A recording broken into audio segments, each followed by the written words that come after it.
Hola, ¿qué tal? Nuevamente Nudos del Pasado.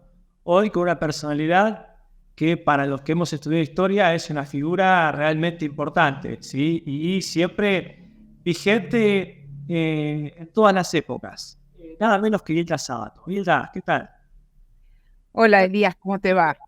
Un Bien, gusto estar bien. acá. Muy agradecido por su presencia. Hilda, ¿cuál es el rol que debería cumplir la historia hoy en día? ¿En dónde? En la formación de la ciudadanía, digamos. Bueno, eh, en realidad la historia tiene como distintos papeles. La historia como disciplina de conocimiento es una cosa y la otra cosa es la historia que se usa para construir, eh, digamos así, versiones del pasado ejemplares para que la sociedad se inspire o se identifique y entonces se construyen alrededor de eso mitos fundacionales, historias que hacen que nos sintamos todos parte de un mismo conjunto. Y en el caso argentino, bueno, ya es sabido, obviamente la construcción que se ha dado a lo largo de los años, con todas sus variantes, de todas maneras reconoce un principio, que es el principio de nuestra vida en común o de nuestra comunidad política independiente. Se reconoce el 25 de mayo de 1810 como una fecha emblemática. Por supuesto que no todo empezó ahí ni todo terminó ahí, pero de alguna forma esto se ha ido construyendo culturalmente. Entonces, la historia tiene un rol en la formación ciudadana y en la formación sobre todo de la conciencia colectiva, de la conciencia cívica, y ese rol es un rol que no siempre se lleva bien con lo que yo considero, o lo que a mí me parece más interesante en realidad de la historia, que es la historia como forma de conocimiento, como manera de conocer el pasado, ¿no? Entonces el pasado, por supuesto, no tiene dueños, el pasado es de todos o de nadie, y volver al pasado se puede volver desde distintas maneras, de muy distintas maneras. Y no hay nadie que sea dueño ni que tenga la bola de cristal o la verdad sobre el pasado. Los historiadores tenemos una manera, los historiadores, digamos, como profesionales, como científicos, tenemos maneras muy formalizadas de volver al pasado. Tenemos reglas, no podemos ir al pasado y decir lo que se nos ocurra. Tenemos reglas de juego, para conocer. Y es una forma de conocimiento muy particular que requiere, como cualquier forma de conocimiento, entrenamiento, estudio, es un oficio, es una ciencia, también es un arte, porque hay que saber contar para poder, una vez que uno estudia un proceso, contárselo a los demás de manera convincente. En fin, es una forma de conocimiento. Y yo creo, y aquí quiero decir dos cosas, creo que por una parte eso está en tensión con la historia como memoria, digamos, colectiva, porque el historiador profesional, digamos, tiene que atenerse a una manera de ver el pasado que no es, como se solía decir antes, objetiva, puramente objetiva, pero sí tiene que responder a ciertas pautas. Y hay personajes que uno a veces tiene que estudiar y analizar que a uno no le gustan, pero lo tiene que hacer de la manera más despojada posible, para tratar de entender lo que pasó. Una cosa es entender lo que pasó, explicar, tratar de explicar, dar cuenta de ese pasado, y otra cosa es usar ese pasado como un relato fundacional, mítico de lo nacional. Ahora, al mismo tiempo, esa tensión puede ser improductiva o productiva. Es improductiva cuando la construcción de memorias ejemplares para cualquier grupo se confronta con con la historiografía profesional y dice cosas que están completamente, que no tienen punto de legitimación. Es productiva, en cambio, cuando esa forma esa búsqueda de alguna manera de bases colectivas para la comunidad política, para la nación, es productiva cuando se usa la historia no solo como un insumo de construcción de mitos o de héroes, sino también para tratar de entender lo que nos pasó como comunidad. Y para tratar de entender, no solamente con con clichés, no solamente con el que me gusta es bueno y el que no me gusta es malo, sino comprender los procesos de transformación humana, la construcción de una sociedad que es un proceso complejo, heterogéneo, plural, con buenos, con malos, con gente de todo tipo, y eso sirve cívicamente porque sirve también para entendernos y entender la pluralidad. Si nosotros usamos entonces, por eso digo, son dos patas, dos formas de ver la historia que a veces pueden ser chocar y otras veces en cambio pueden usarse productivamente. No sé si contesto con esto lo que me preguntaste, pero es un tema bastante complejo. Sí. Pero por eso quería caer digamos, en las manos suyas. Así que, viendo esto, o sea, escuchando esto que usted nos acaba de decir, ¿hay algún límite, sí, en la construcción de esos mitos fundadores? Me refiero a límites a no abusar de la construcción de esos mitos. No sé qué quiere decir no abusar. A ver, explícame un poquito más. A ver, voy a poner un ejemplo más venido acá en el tiempo, quizá no tanto de la especialidad del tiempo suyo, por ejemplo, cuando se retoma el tema de los ferrocarriles en época del peronismo, Sí. a mí me llamó la atención que a los ferrocarriles no le pusieron ni Juan Perón, ni Eva Perón. Vio que siguieron utilizando nombres, sí, Mitre, Sarmiento. A eso me refiero. O sea, mi pregunta surge de ese ejemplo. Si hay algún límite en cuanto a la construcción de querer sobrepasar demasiado sobre alguna personalidad o sobre algún hecho. Bueno, sí, eso es lo que yo te decía antes, a veces en pos de, y ahora voy a volver a lo de los ferrocarriles, ¿no? Pero en pos de sostener posiciones, pueden ser ideológicas o pueden ser de defensa de un sector, se usa la historia de manera, digamos, se abusa, en el sentido, se va a extremos que están absolutamente puestos en cuestión por la historiografía profesional. Yo creo que la historiografía profesional o la historiografía como ciencia debería alimentar la construcción, debería ser utilizada productivamente en la construcción, aún de mitos, ¿cierto? Si, por ejemplo, se utiliza se pone de moda, digamos, o un sector político, un sector ideológico, un sector social, se le ocurre decir, convertir a una figura en el héroe nacional. Bueno, cualquiera se hace héroe, ¿no? Desde los liberales que inventaron a los héroes patrióticos hasta los revisionistas que quisieron derribar esos héroes, pero los reemplazaron por otros. Ese juego de héroes, para usar una cosa que un tema que es bastante común, ese juego de héroes puede inflamar las emociones, pero no sirve mucho para entender. En el caso de los ferrocarriles que vos dijiste es muy interesante, porque en realidad el peronismo, bueno, nacionaliza los ferrocarriles. Eso es todo otra historia interesante también, cómo se hace, por qué se hace, etcétera.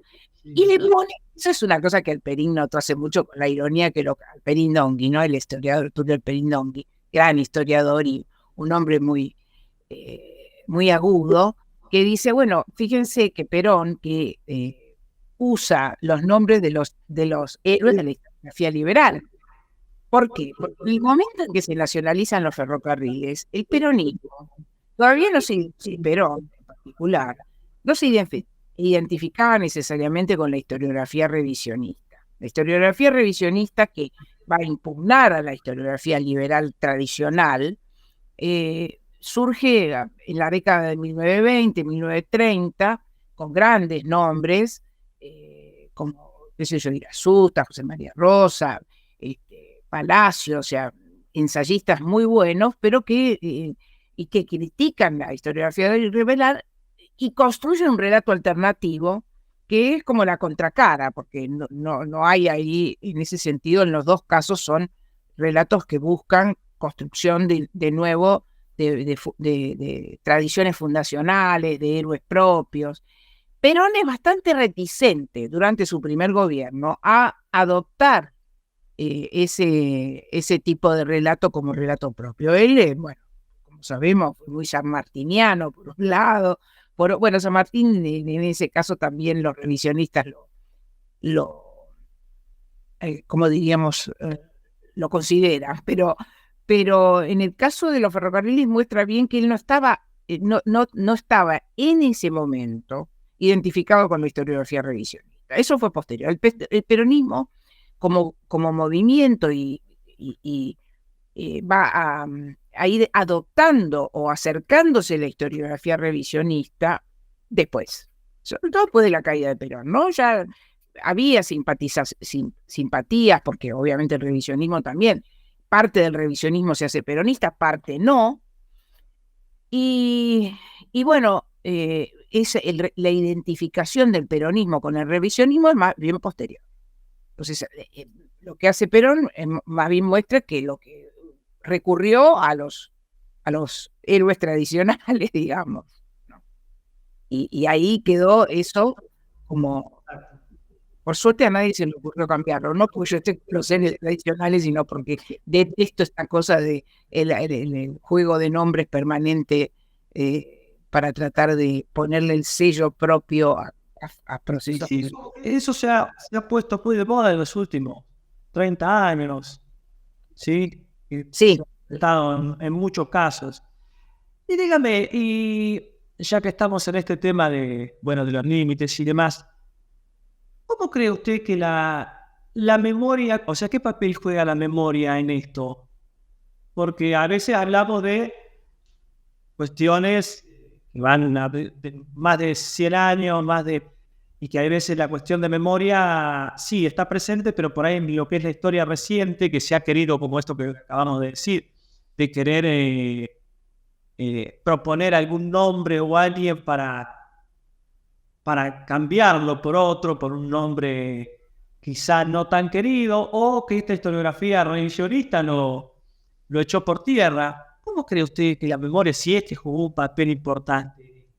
Bueno, la memoria es otra cosa complicada. No es lo mismo que la historia. La memoria es la memoria colectiva, hablamos. No pregunto la memoria porque es un concepto que se ha puesto dentro de la historia, y la historia reciente se ha puesto tan vigente, ¿no? Bueno, justamente ahí hay todo de nuevo un terreno complicado. La memoria inicialmente tiene que ver con los procesos individuales, con nosotros como personas que tenemos memoria, y la memoria, los procesos de memoria personal, y esto está recontraestudiado, y no soy yo realmente la persona más indicada para hablar de esto, pero bueno, lo comento. La memoria, recordar, implica construcción de la memoria personal de cada uno de nosotros, implica dos procesos, recordar y olvidar. No, es imposible recordar todo, no es posible. Y entonces hay un proceso de selección permanentemente en nuestra vida cotidiana. Piensen ustedes, a cada uno de los que está escuchando, ¿qué les pasa con las cosas? Y uno selecciona el consciente, el subconsciente, y a veces muy conscientemente, otras veces muy subconscientemente o incluso inconscientemente, olvidamos cosas, olvidamos porque no es posible recordar todo. Y entonces hay un proceso de selección. Este proceso de selección puede estar marcado más a veces incluso por situaciones complicadas que hacen que uno olvide aquello que le produjo dolor, por ejemplo, un trauma, y genera un trauma, ¿no es cierto? Esto es en lo individual. Colectivamente, la noción de memoria colectiva, que también ha sido muy, muy trabajada por otros, no por mí, la idea de memoria colectiva tiene que ver con cómo sociedades o comunidades políticas, para decirlo de alguna manera, naciones, pero también grupos humanos, no solamente sociedades organizadas como un Estado-nación, sino grupos particulares, por ejemplo, qué sé yo, los descendientes, los inmigrantes italianos construyen, los descendientes de esos inmigrantes tienen una memoria colectiva de cómo fue ese proceso, que está formado no solo por las memorias individuales, sino está formado también por cómo ese grupo humano va generando relatos colectivos de su pasado, ¿no? Y esto vale también para las comunidades originarias, vale para los afrodescendientes, vale para vale también para sectores geográficos, es decir, que se va armando, digamos, se va construyendo una memoria colectiva. En ese sentido, la historia se alimenta de los procesos de memoria, la historia no es ajena a esos procesos de memoria, pero al mismo tiempo la historia como ciencia, como disciplina, como forma de conocimiento, se ocupa también uno diría, de construir las memorias y ver qué es lo que esas memorias tienen, en dónde esas memorias se acercan a lo que la historia como disciplina, como conocimiento indica, y dónde está funcionando a partir de mitos construidos que por ahí poco tienen que ver con lo que pasó, aunque nunca sepamos bien del todo lo que pasó, ¿no? Entonces, la historia sirve, la memoria le sirve a la historia, incluso a las memorias personales. La historia oral ha trabajado mucho sobre las memorias de los actores, pero al mismo tiempo la historia es crítica de la memoria, o debe ejercer una crítica sobre la memoria, ¿no?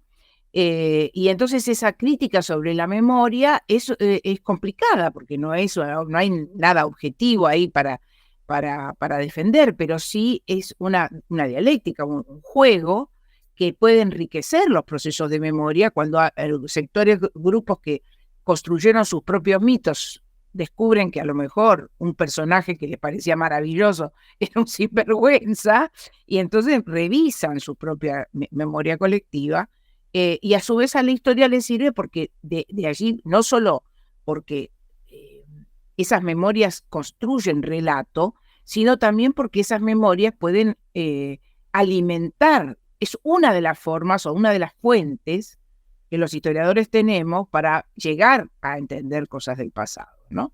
Entonces, la memoria colectiva además es fundamental. ¿Por qué?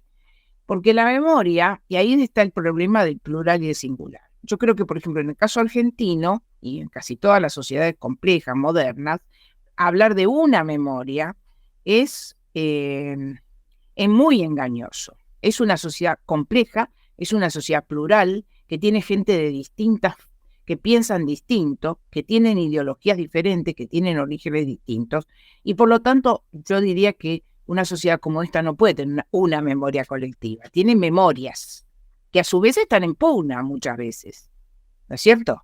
Porque podemos hablar de muchos ejemplos bastante cercanos de eso, ¿no? Donde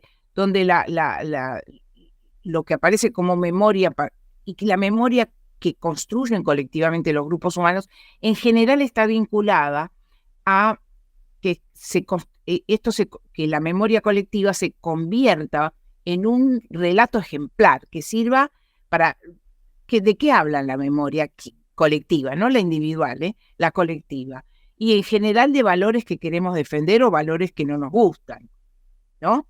Entonces, para un colectivo, reforzar los valores a partir de una construcción estilizada de un pasado, le sirve para afirmarse. Pero eso puede entrar en colisión con otra colectividad que tenga otros valores, otras ideas, y por lo tanto, esto, ¿qué pasa en una sociedad democrática? Estas memorias deberían tener espacio para el debate público, espacio para expresarse. Y bueno, eso es la libertad de expresión, ¿no? Que grupos distintos pueden pensar diferente. Y intentar eliminar o callar a un sector en nombre de una verdad supuesta, bueno, eso es autoritarismo. Muy clara la respuesta. A ver, y en base a esto, ¿a qué va esto? Que yo he analizado, a ver, desde que se puso muy en boga esta cuestión revisionista de la historia, he visto quizá en muchos casos como que no sé si la palabra critica, pero sí se socava un poco algunos mitos fundacionales o algunos personajes, ¿sí? Por una cuestión de ideología política, por una cuestión de... eso es lo que por ahí veo. ¿Usted cómo ve esto? ¿Es una cuestión de evolución simplemente, de evolución de una sociedad, o es una cuestión particular de este país el hecho de que a veces se le busca alguna cosita a personalidades de las épocas fundacionales como para, ¿sí?, tirarla abajo? No, eso no es solo de acá, ¿eh? No es solo, no es patrimonio de los argentinos, para nada. Le digo dónde me pasa esto. Sí, Cuando hablamos justo de la época de formación del Estado Nacional, de épocas de la oligarquía, que porque eran liberales o eran conservadores, y ya es como que se le empieza a dar con un caño sí, y sí, fue parte de un proceso, ¿no es? exactamente. Bueno, ahí donde yo te digo que entra en colisión la historia como construcción de conocimiento, porque cuando vos querés, te vas para el pasado y querés ver qué pasó. Obviamente que no hay, como digo, no tenemos la bola de cristal, no sabemos que nadie va a poder reconstruir el pasado. Los historiadores trabajamos sobre una forma de reconstrucción del pasado que ya tiene miles de años, pero que ha ido cambiando con el tiempo. Hay reglas, las reglas también han ido cambiando, hay protocolos, nosotros no podemos decir cualquier cosa. Ahora, eso en sí mismo plantea, a mi gusto, y esto tiene que ver también con los distintos momentos de la historiografía, a mí me interesa personalmente, creo que de alguna manera soy parte de una generación que experimentó esta transformación de la historiografía. Me interesa la idea de una historia crítica que busca comprender procesos en todos sus claroscuros, en toda su complejidad. Entonces, siempre hemos sido los que pertenecen, digo, a las generaciones que nos formamos en la segunda mitad del siglo XX, por decirlo de alguna manera, nos enseñaron, nos formamos en una idea de que no hay héroes. Hay personajes históricos, y los personajes históricos son muy complejos y contradictorios. Y que lo interesante de estudiarlos es tratar de entender por qué funcionaron así. No para explicar la complejidad humana, con sus intereses, con sus claroscuros, con sus buenos y sus malos. Esa idea no es para decir, a ver, como muchas veces se cree, que vamos a humanizar a los seres, se casó 2 veces, tenía un amante, eso no es muy importante. Pero sí, si uno analiza, por ejemplo, personajes que dejaron rastros, Rosas, o Roca, para poner dos ejemplos muy diferentemente valorados por algunos, por la historiografía más, ¿no? Entonces, a mí, yo puedo decir, bueno, Rosas crea un gobierno, logra construir un orden a partir de una reducción de la diversidad a la singularidad, a la unidad, y este proceso genera, ¿qué voy a decir? Era un dictador, era una situación autoritaria, no me sirve para nada decir eso. Tengo que entender cómo Rosas funcionó en ese momento con legitimidad. ¿Cómo alcanzó legitimidad en un momento histórico determinado? Me puede gustar más o menos. Entonces, Roca, otro personaje que a mí particularmente no me cae porque uno también tiene simpatía, no me cae muy simpático.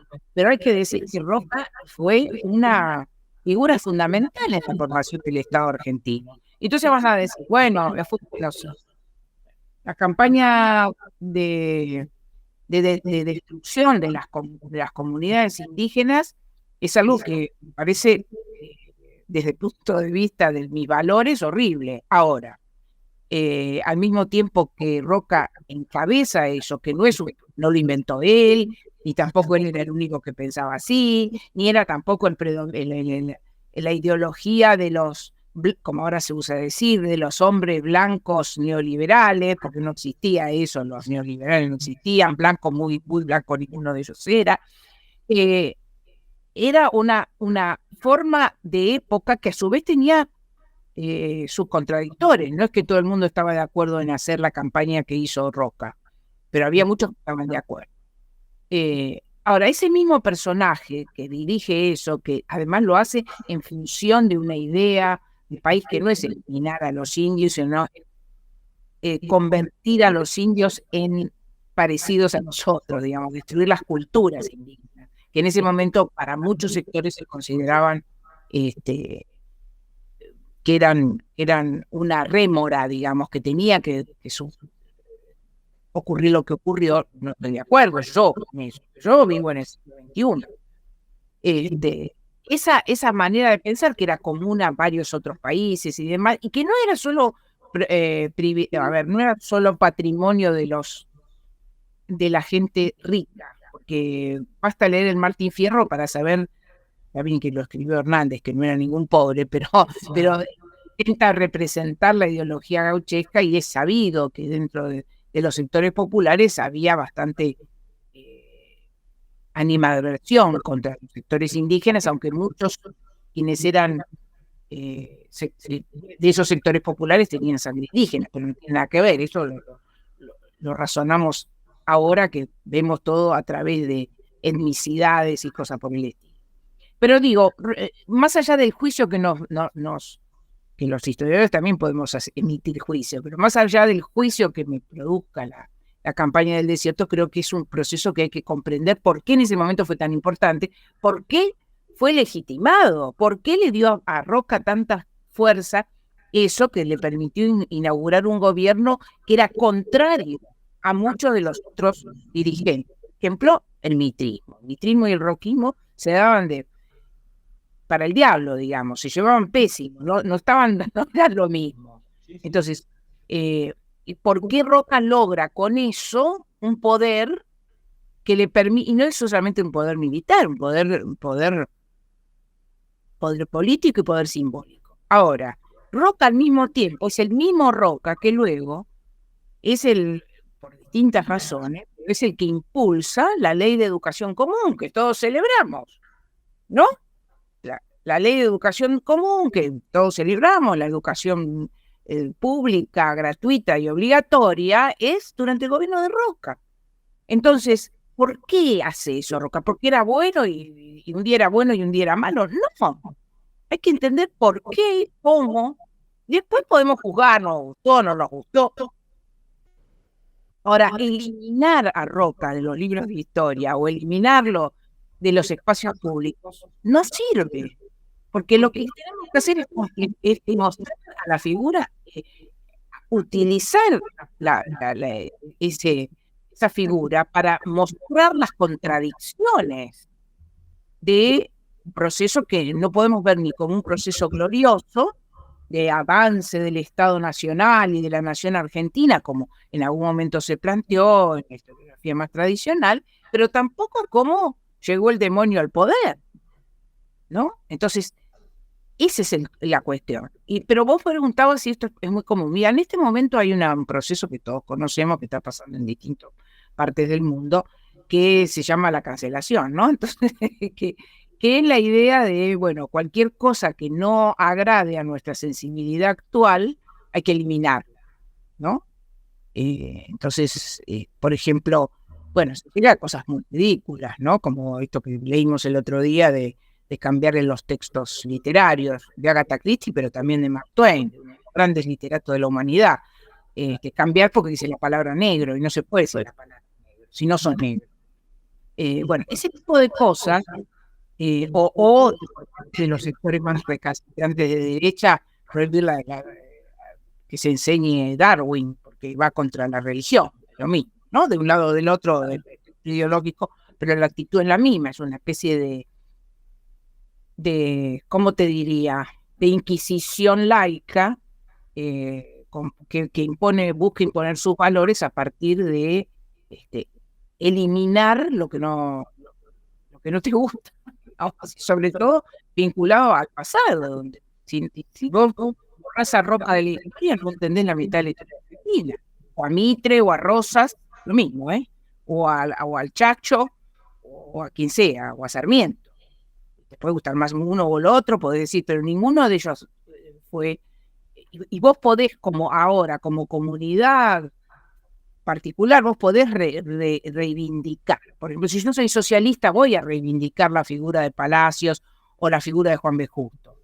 Pero al mismo, eso como, y puedo decir, bueno, Juan B. Justo tuvo estos valores que me gustan a mí, qué sé yo, pero entender qué hizo Juan B. Justo cuando vivió, cómo lo hizo, qué tramoyas políticas, en qué tramoyas entró, con qué... Eso es fundamental para entender cómo funciona la sociedad.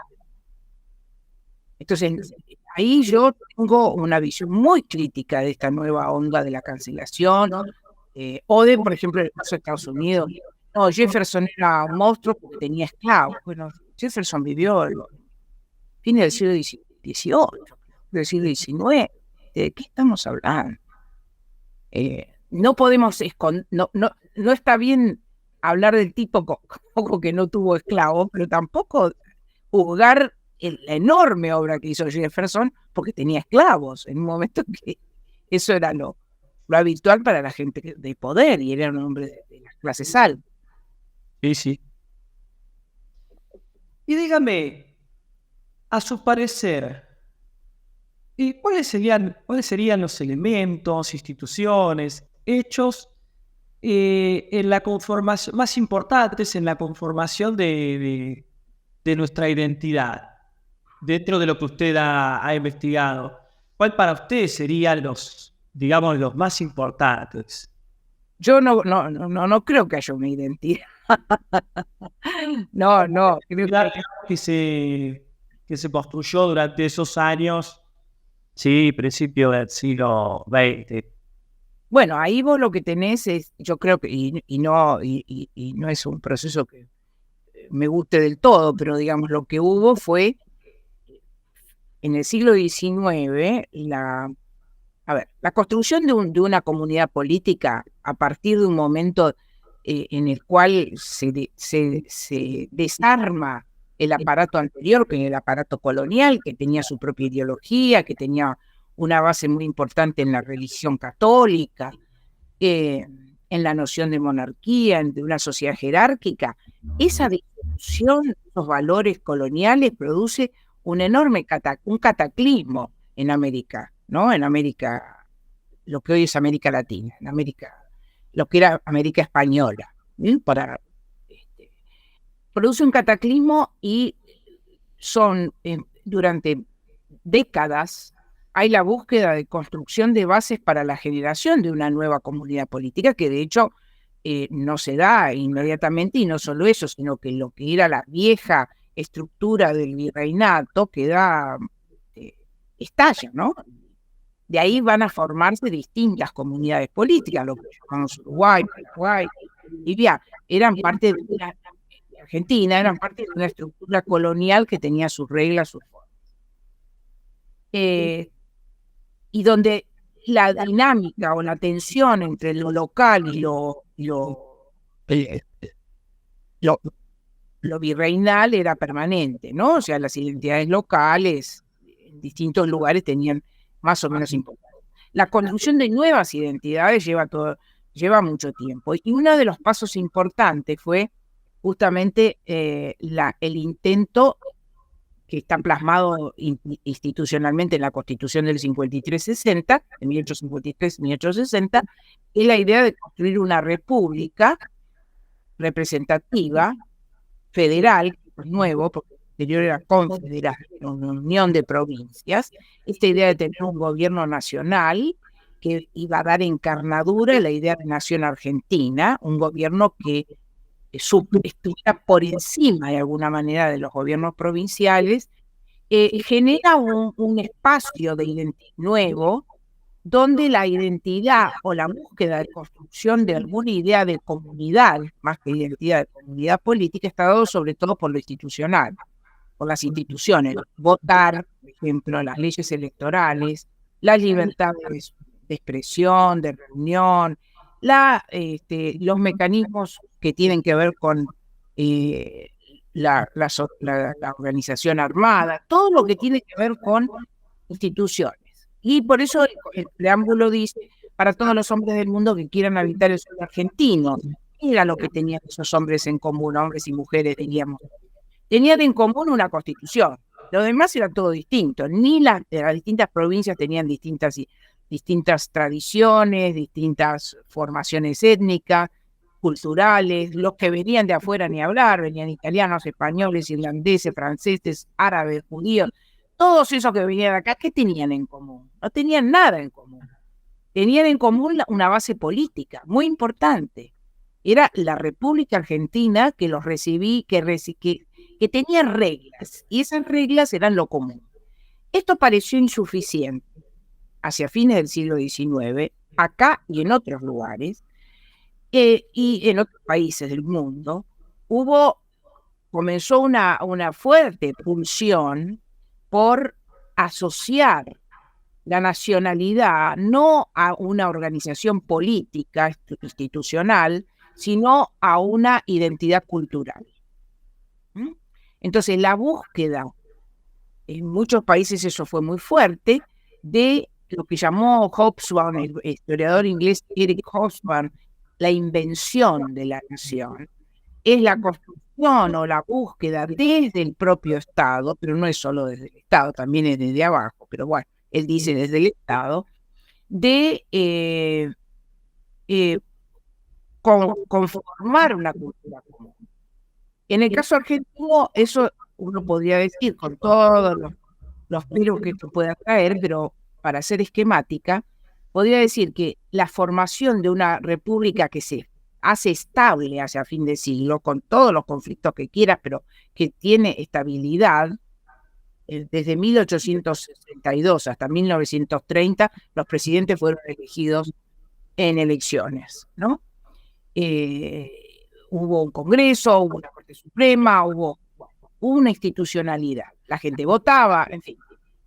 Esa institucionalidad no alcanzaba, según los contemporáneos, para dar solidez a la nación.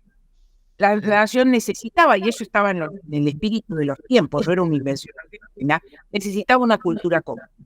Una cultura común, una lengua común, un pasado común en el cual reflejarse, y es allí donde el Estado y también la propia sociedad comienzan un proceso de formación cultural común. Esto es lo que vos me preguntabas, ¿cómo se forma una identidad? Y el Estado argentino fue muy, ¿cómo te diría? Fue muy activo en esto. Hubo mucha polémica hacia fin del siglo XIX, por ejemplo, si tenía que haber una sola lengua en Argentina. Si el español tenía que ser la lengua, hay debates en el Parlamento, si había que adoptar el español como lengua o si la gente podía hablar lo que se le diera la gana, digamos, más allá que se enseñara el castellano, que se autorizara que las escuelas enseñaran italiano o aymara o lo que fuere. Todo eso fue parte de una situación conflictiva. Lengua, religión, la religión ni hablar, fue conflictivo el tema de la religión católica. Finalmente también lo cultural, la idea de un pasado común y una geografía, un territorio, la idea territorial de Argentina fue muy importante. Fue muy importante el territorio, la idea de identificar a los argentinos con su territorio, porque había pocas cosas en común en estos argentinos. Eran mayoritariamente descendientes de otras, digamos, descendientes de los inmigrantes, pero también de las comunidades originarias, en fin, había una heterogeneidad cultural. Y reducir eso a la unidad implicó un enorme esfuerzo por parte de la escuela de crear esa mitología sobre el origen. Los niños se juntaban y cantaban el himno nacional y hablaban del 25 de mayo, gente que no tenía, o sea, cuyos abuelos el 25 de mayo de 1810 vivían en cualquier lugar del mundo. Entonces, esa construcción identitaria fue muy fuerte, muy de arriba hacia abajo, porque de abajo también hubo apropiación de eso. Y creo que ahí es donde uno puede ver un momento de intento de fundar una identidad argentina. Exitoso, en un primer... Después viene lo que viene siglo XX. Bueno, esto fue muy fuerte en la primera mitad del siglo XX, diría yo. Después las cosas se complicaron. Pero de todas maneras, esa base está. Todavía hoy cantamos el himno, pensamos que el 25 de mayo es la fecha patria, cuando fueron los 200 años del 25 de mayo tuvimos el gran show en Buenos Aires, donde millones de personas se sintieron identificadas con eso, digamos, eso todavía tiene un peso. Medio inestable. A ver, usted que ha indagado, digamos, esas viejas formas de ciudadanía, digamos, cuando se empieza ya a cortar definitivamente ese legado colonial, ¿sí? Sí. Dígame, ¿cómo se entrecruzaron y cómo se limitaron las viejas y las nuevas formas de ciudadanía? Algo medio que recién contestó también. Y la pregunta va a apuntar a la segunda parte, ¿cómo lo puede ver hoy? Basándonos en las que lo vemos cotidianamente, en seguir pensando formas del siglo XX con formas del siglo XXI. La pregunta del millón, me hiciste. Ahí usted que ya hizo una investigación sobre lo que pasó hace cierto tipo de años, por ahí usted puede tener... Bueno, ahí viste que hay bastante, o sea, yo soy tengo la convicción de que la ruptura del orden colonial, o sea, la independencia, fue un proceso fuerte, en el sentido que cortó cuestiones que venían de 3 siglos de colonia.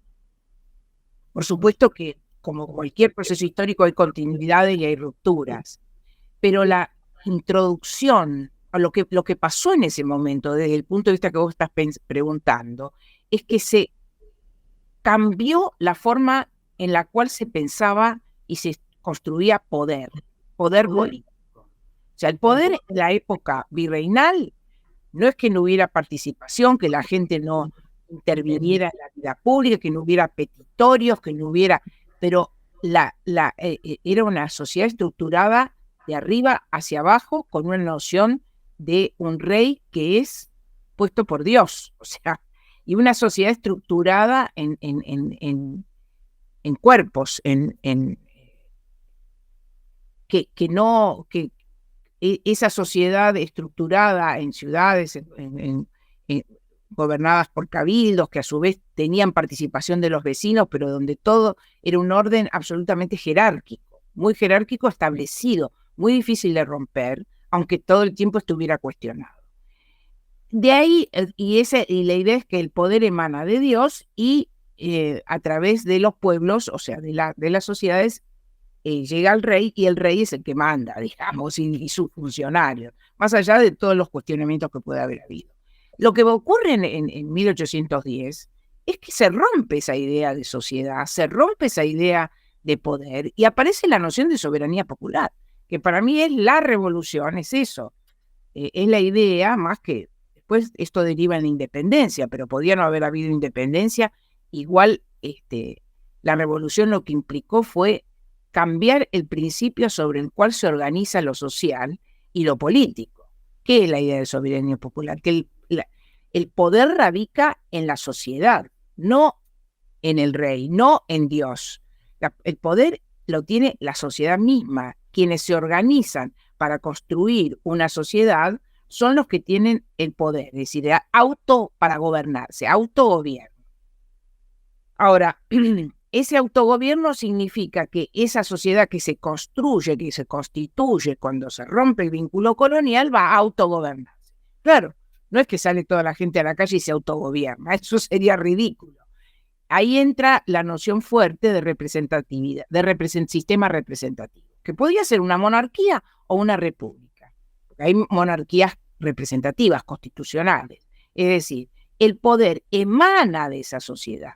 Es la sociedad misma la que decide cómo gobernarse y quién va a gobernarla, a través de un sistema que se tiene que definir en el momento ese. Por eso fue tan, como diría, complicado, tan variable los sistemas que se buscaron para lograr tener un sistema de poder fundado sobre la soberanía del pueblo. Ese pueblo es una abstracción, sí es una abstracción, pero a su vez es un pueblo concreto. Es la sociedad que elige a sus representantes, elige y le da las leyes, y se da las leyes para organizarse. O sea,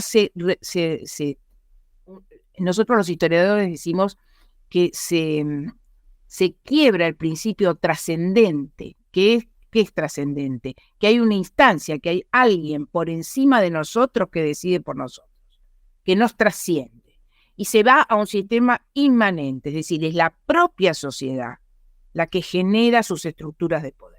Y este es el proceso maravilloso, extraordinario para mi gusto, que ocurre en esa primera mitad del siglo XIX, cuando se rompe el sistema anterior. Por supuesto que hay continuidades, pero se rompe el sistema anterior y hay que inventar un nuevo sistema. Se prueban un montón de cosas. Cuando estamos en el colegio estudiamos, o estudiábamos, no sé ahora si se estudia, que la primera junta, que la junta grande, que el triunvirato, que la asamblea del año 13, que el Congreso de Tucumán, que el directorio, que qué sé yo, que después las provincias se separan todas y cada una tiene su gobernador, hasta que finalmente, digo yo, se dicta una constitución, tardamos 40 años, donde se estructura eso como totalidad, pero sobre un sistema basado en la soberanía popular. Es el pueblo el que elige. Es el pueblo el que decide. Por supuesto, de nuevo, después tenemos que ver quién es el pueblo, cómo se hacen los procesos de institucionalización, etcétera. Pero esa es, entonces yo creo que ahí, si bien uno puede estudiar continuidades, porque las prácticas políticas que tenía la gente en la época de la colonia no se la olvidaron al día siguiente del 25 de mayo. Pero hay nuevas cosas. Por ejemplo, votar. Votar es una novedad total, radical. La gente no sabía ni qué era votar, ni para qué servía votar, ni por qué el sistema representativo. Y todo esto llevó años de organización, de búsqueda. Prensa, un elemento fundamental de la soberanía popular, la prensa. Los diarios, las publicidades, la publicidad de los actos de gobierno. Todo eso en la época colonial estaba súper controlado, había censura. Bueno, ¿cómo construir un sistema de prensa? ¿Cómo participar directamente en la vida política, no solo votando, sino a través de manifestaciones, protestas, todo eso que yo estudié para el siglo XIX? Bueno, todo eso hereda prácticas, pero sobre una institucionalidad nueva que de alguna forma va generando a su vez conflictos entre quienes son empoderados por estos derechos, pues son derechos. Derecho a voto, derecho a hablar, derecho a manifestar, todos son derechos que se van imponiendo dificultosamente, pero que se van imponiendo.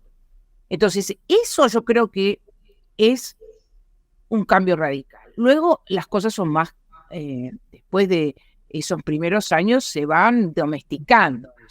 Uno puede pensar en una domesticación de las figuras, de las prácticas, pero hay novedades, por ejemplo, la creación de los partidos políticos a fines del siglo XIX, que eso va a emparejar con el siglo XX. Partido político es una invención de finales del siglo XIX. No había partidos políticos. Eso es una invención del fines del siglo XIX, principios del siglo XX, y que nos vamos a heredar hasta hoy. No votamos a personas. En el siglo XIX se votaba a personas. Hoy no votamos listas, y las listas son de partidos. Hay un intermediario entre el pueblo soberano y el gobierno, que es el partido.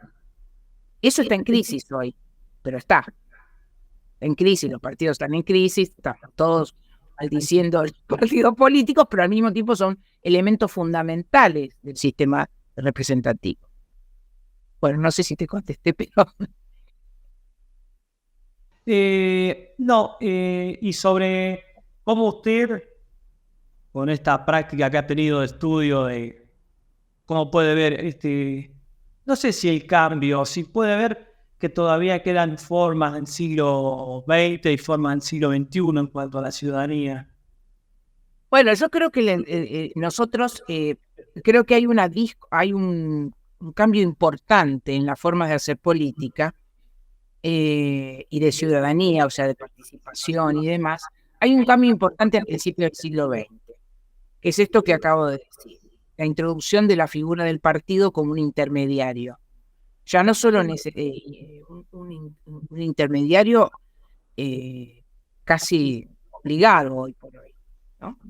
Que eso no existía en el siglo XIX. La relación pueblo-gobierno, representantes representados, se daba a través de prácticas consuetudinarias, pero no había una legislación en ese sentido, y la figura del partido fue muy controvertida. No había mucha idea de organizarse como los partidos modernos, ¿no? Sí. No parcialidades políticas. Sí, parcialidades políticas hubo siempre. Gente que estaba a favor de Mitre, o de Alsina, o de qué sé yo quién, o de Rosas, o de lo que fuere.